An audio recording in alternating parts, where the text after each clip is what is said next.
हजारों साल नरगिस अपनी बेनुरी पे रोती है, बड़ी मुश्किल से होता है चमन में दीदा और पैदा।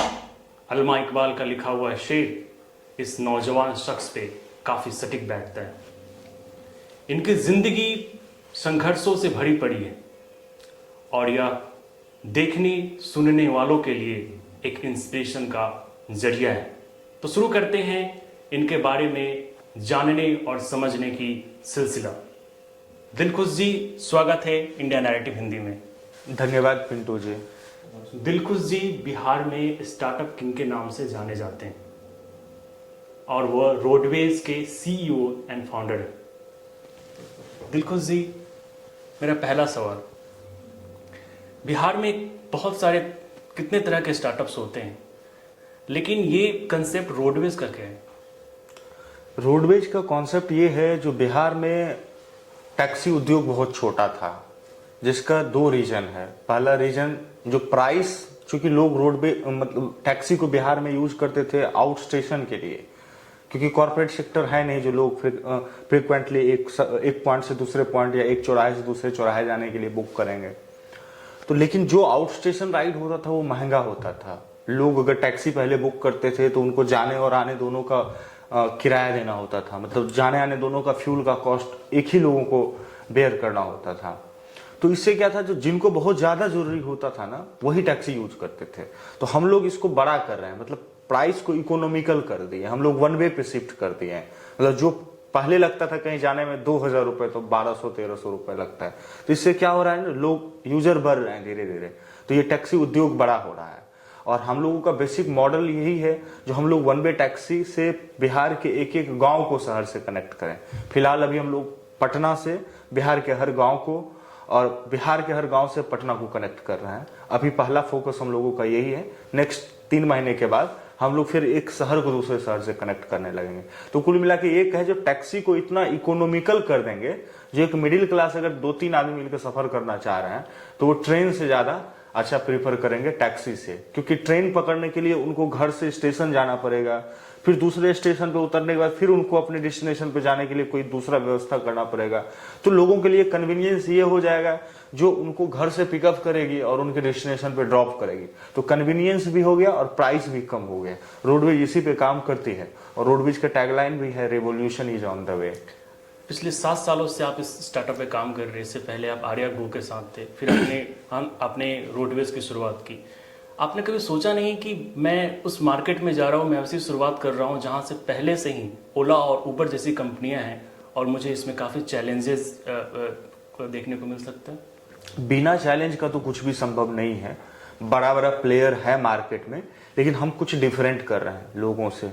जो बड़ा प्लेयर हैं वो उनका काम करने का तरीका और हमारा काम करने का तरीका में बहुत का अंतर है। हम कस्टमर के लिए सोचते हैं, जो एक ग्राहक को कैसे कन्वीनियंट कर सके, उनको कैसे उनका एफोर्डेबल राइड करा सकें, उनको कैसे सुरक्षित उनके घर पे पहुंचा सके, या कोई अगर सिंगल लेडी या कोई लड़की अगर ट्रेवल कर रही है तो उनको कैसे उनके डेस्टिनेशन पे सुरक्षित पहुंचा सके। तो इस पे हम लोग ज्यादातर फोकस करते हैं। दूसरी बात, जो इकोनॉमिकल हम लोग बना रहे हैं, तो जो हम लोगों को दूसरे से डिफरेंट भी बना रहा है। जो सारे कोई 2 वे मॉडल पे काम कर रहे हैं, हम लोग 1 वे मॉडल पे काम कर रहे हैं। लोग दिखाता है मार्केट वाली कंपनियां जो हम 1 वे सर्विस आपको दे रहे हैं, लेकिन उसमें फ्यूल का जाने आने दोनों का इंक्लूड रहता है कॉस्ट, लोगों को पता नहीं चलता है। तो एक्चुअल फेयर पे जब लोग कंपेयर करते हैं तब लोगों को पता चलता है हम डिफरेंट कर रहे हैं। सुरक्षा के मामले में आप उबर ओला को लेकर आप के अलावे आप क्या प्रोवाइड कर रहे हैं? देखिए, हम लोग क्या है ना, जो हम लोग सारे गाड़ी में जो हमारा जो ड्राइवर होता है ना, उसमें उसका मोबाइल से हम लोग उसका जीपीएस का एक्सेस लेते हैं। उसके बाद हम लोग उसका केवाईसी करते हैं, वो वेरीफाई वगैरह कर लेते हैं। लेकिन जो स्पेशल जिसको, जो अगर सिंगल लड़की को या लेडीज को किसी को ट्रेवल करना हो, तो उसके लिए हम लोग का अलग व्यवस्था है। उसके लिए हम लोग जो मैच्योर ड्राइवर हैं, जिसमें गाड़ी में जीपीएस फिटेड है, ऐसे गाड़ी को हम लोग वहाँ रिकमेंड करते हैं। और जो हमारा कैप्टन है, उस कैप्टन का काम रहता है, जो जिन भी टैक्सी से महिलाएं ट्रेवल कर रही है अकेले सिंगल, उस टैक्सी को कंप्लीट ट्रैक करे जब तक कि वो डेस्टिनेशन पे नहीं पहुंचे। क्योंकि आपने ये स्टार्टअप की शुरुआत बिहार से की है और बिहार में महिलाओं के लिए एक बहुत बड़ा चैलेंज होता है घर से बाहर निकलना, नौकरी ढूंढना।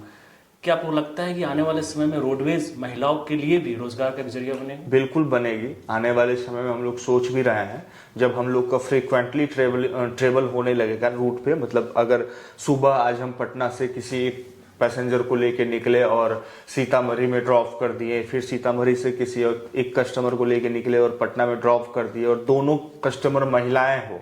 जहाँ तक मैंने पढ़ा है, एक रोडवेज जो है आपका वो आउट स्टेशन जो है वो डेस्टिनेशन प्रोवाइड करती है, लोकल जो है वो आप लोकल राइड आप प्रोवाइड नहीं अभी करते। नहीं दे रहा है, आने वाले समय में देंगे। मतलब क्या आपको लगा कि इसमें ज्यादा प्रॉफिट नहीं है या फिर नहीं, इसमें ये बहुत बड़ा प्रॉब्लम था। पहले क्या है ना, हम लोग प्रॉब्लम सॉल्व करने के लिए आए हैं। प्रॉब्लम क्या है, अगर आप लोगों का प्रॉब्लम सॉल्व कर रहे हैं ना तो आप बड़ा बना सकते हैं। तो लोगों का प्रॉब्लम ये था, जो लोग अगर जो ट्रेवल करते थे आउट स्टेशन ना, या पटना आने के लिए, पटना से जाने के लिए, उनको 2 वे फेयर देना पड़ता था। तो उनको पहले 1 वे करा कि उनका एवरेज 1500 रुपया पर पैसेंजर बचा रहे हैं। तो जब वो 1500 रुपया बचने लगेगा तो लोकल में क्या है, 500-400 रुपए का बिल बनता है, उसमें 150 रुपए का मार्जिन आएगा। तो वो दिखेगा नहीं जो मेरा कितना बड़ा सेविंग हो रहा है, लेकिन आउट स्टेशन में दिख रहा है। और जब आउट स्टेशन में लोगों का बचाने लगेगा तो फिर लोकल में धीरे धीरे हम लोग आएंगे। लोकल अभी आउट स्टेशन में हम लोग को ज्यादा एफर्ट लगाना पड़ रहा है, ज्यादा बर्न करना पड़ रहा है। जब लोकल में आएंगे तो यही एफर्ट, यही बर्न मेरे काम का यहाँ आ जाएगा। अच्छा, मैं रिव्यू पढ़ रहा था आपका ऐप भी है शायद प्ले स्टोर पे, तो मैं रिव्यू पढ़ रहा था, शायद छठ में लोगों को गाड़ियाँ नहीं मिल रही थी जाने के लिए। तो इस और भी 2-3 जो मैंने रिव्यू पढ़ा उसमें यही था कि शायद गाड़ियाँ उपलब्ध नहीं करा पा रहे हैं आप। तो देखिए, बिहार में छठ हो गया, दिवाली हो गया, होली हो गया, ये एक ऐसा त्योहार है ना जहाँ लोग उलट के बिहार आ जाते हैं। ट्रेन फेल हो जाती है, प्लेन फेल हो जाती है, मतलब भीड़ एकदम भरा भरा रहता है। अब उसमें क्या है ना, जो टैक्सियां भी भर जाती है, मतलब टैक्सी भी खाली नहीं रहती है एक भी।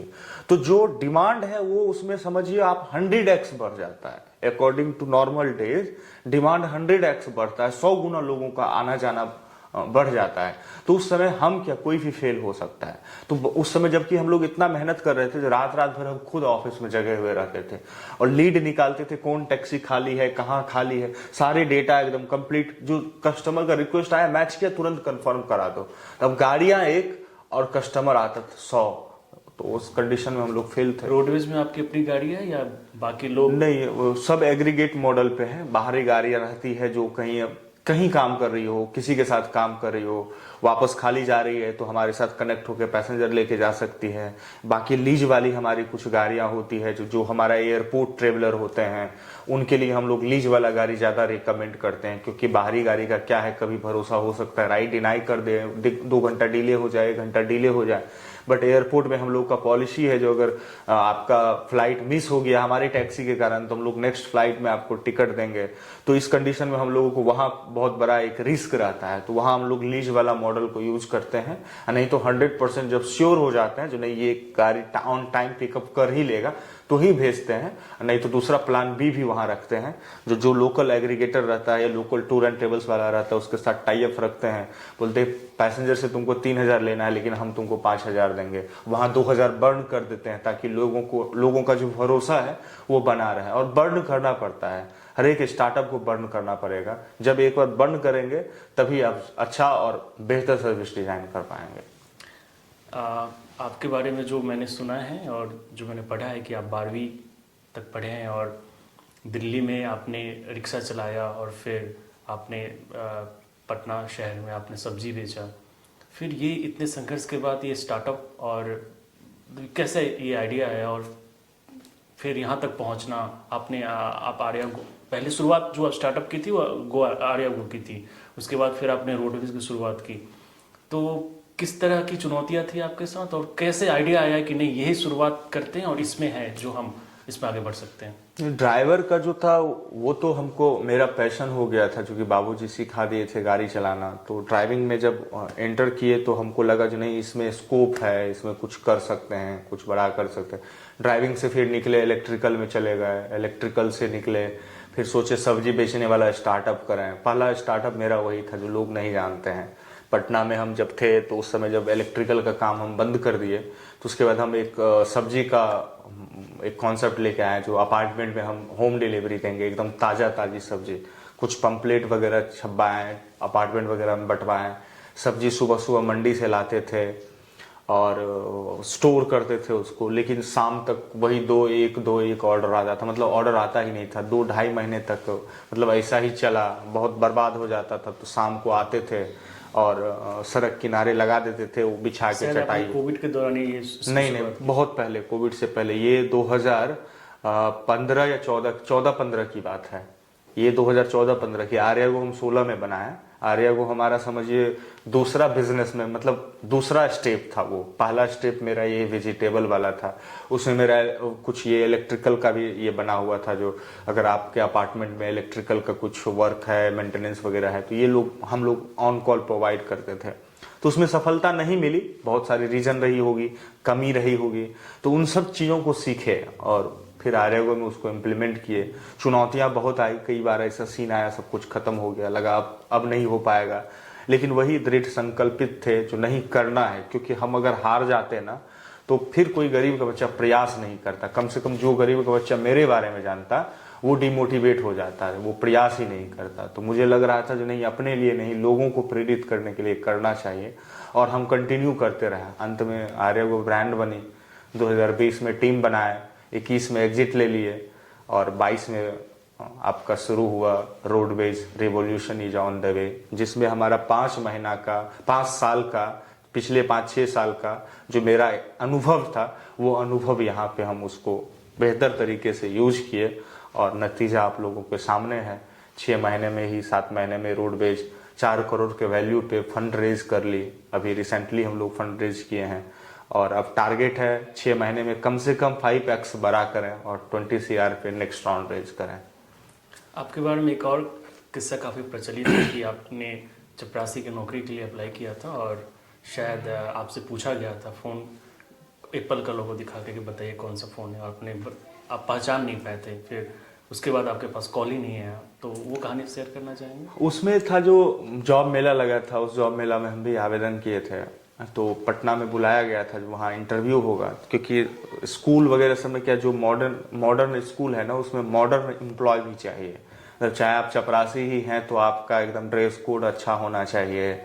तो चूंकि उस परिवार से हम आते थे जहाँ आयरन भी खरीदने के लिए सोचना पड़ता था, 200-250 रुपये का आयरन उस समय आता था। तो माँ बोरा से कपड़ा निकाल के, झोला होता है ना गांव घर में, उस झोला में मेरा कपड़ा होता था, उस झोला से निकाल के दी थी, तो वो मुचड़ा हुआ कपड़ा था, बस वही पहन के हम आ गए थे। तो उन लोगों को ये लग गया था ये तो पक्का देहाती है, ये नहीं कर पाएगा। तो माइंड में वो लोग पहले सेट कर लिए होंगे जो नहीं रखना है इसको। फिर भी पूछे 2-4 सवाल, नाम पता, उसके बाद एक सर थे वो फ़ोन उठाए, बोले इस लोगों को पहचानते हैं? तो पहला बार देखे थे, क्योंकि उस समय नोकिया, सैमसंग, यही सब इतना बड़ा बड़ा फ़ोन आना शुरू हुआ था, नोकिया का 1100 आता था। हम बोले नहीं पहचानते हैं, बस कोई जवाब नहीं मिला जो हाँ नौकरी देंगे या नहीं देंगे। वापस घर आ गए, फिर अपना शुरू कर दिया। मतलब डीमोटिवेट हम कभी नहीं हुए।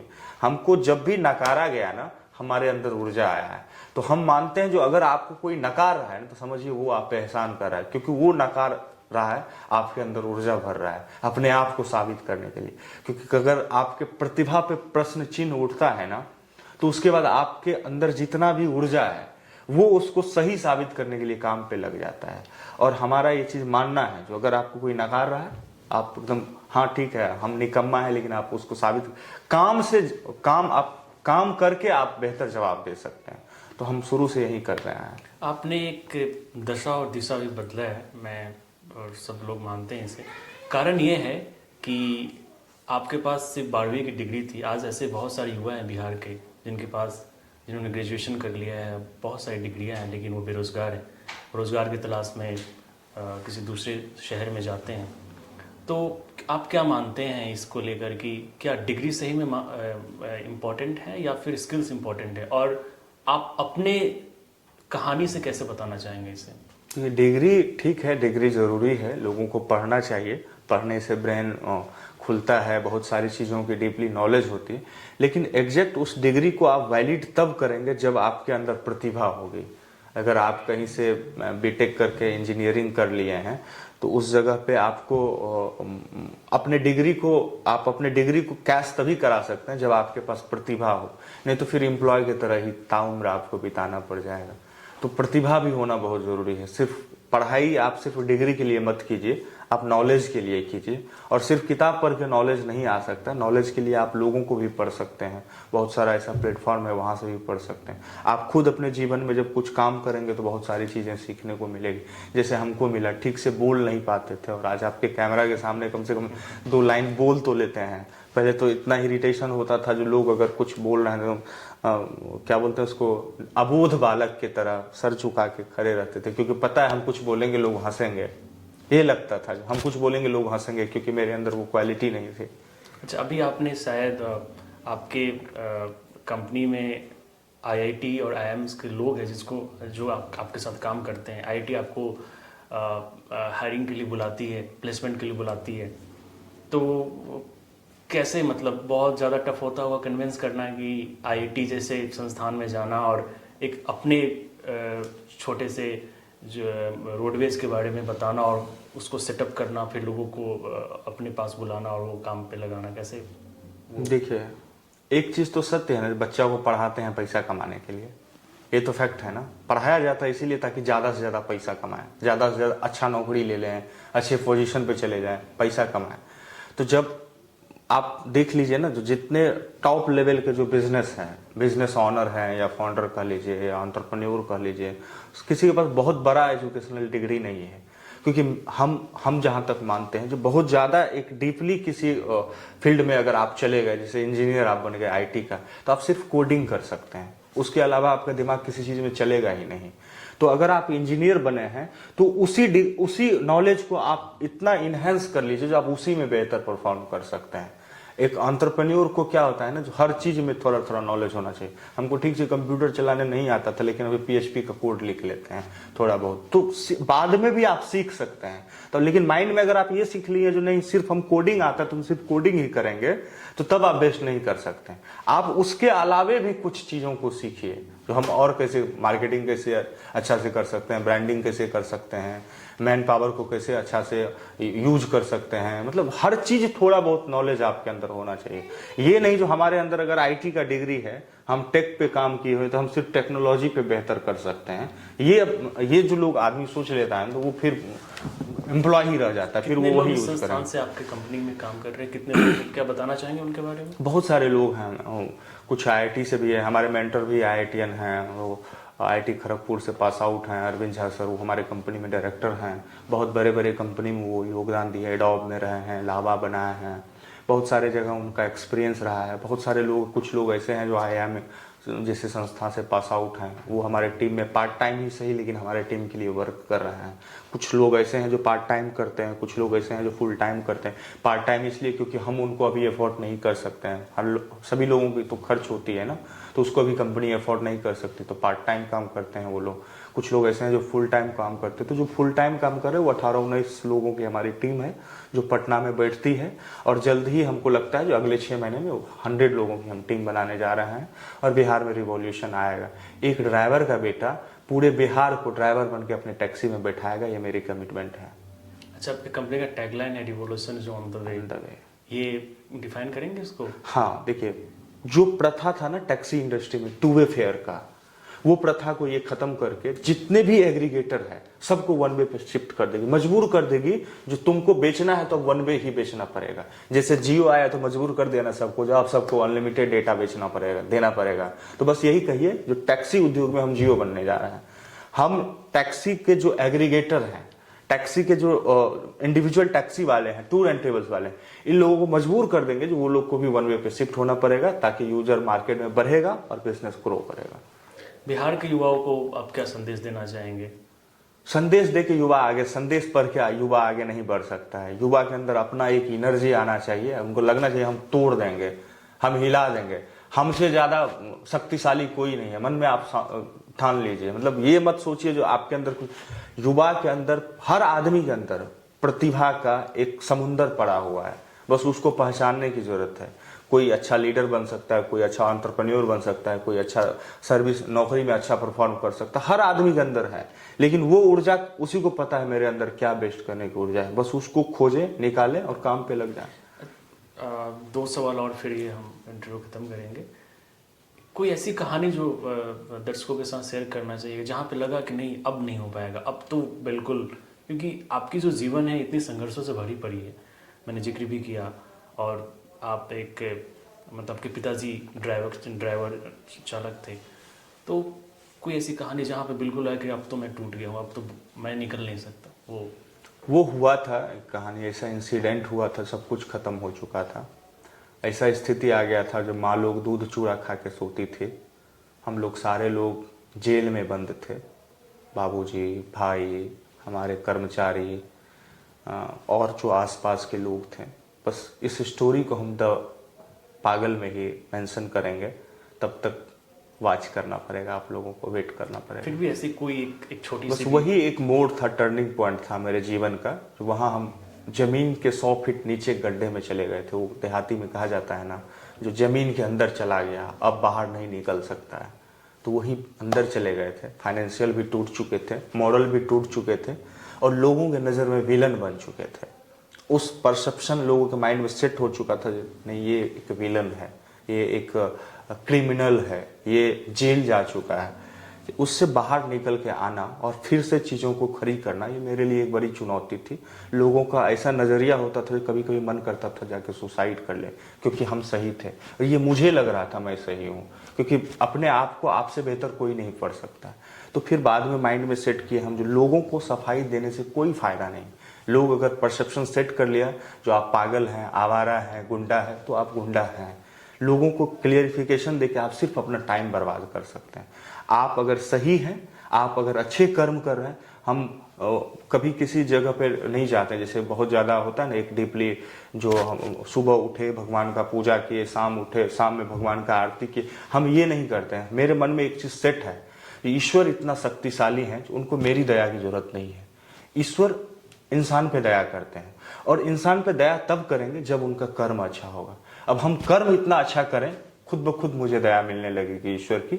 अब हम सुबह शाम उठ के भगवान का पूजा करें और मेरी नीयत खराब है, हम माँ को गाली दे रहे हैं, बाबूजी को गाली दे रहे हैं, कर्म अच्छा नहीं कर रहे हैं, दूसरे का अनहित सोच रहे हैं, तो कोई फल नहीं मिलने वाला है।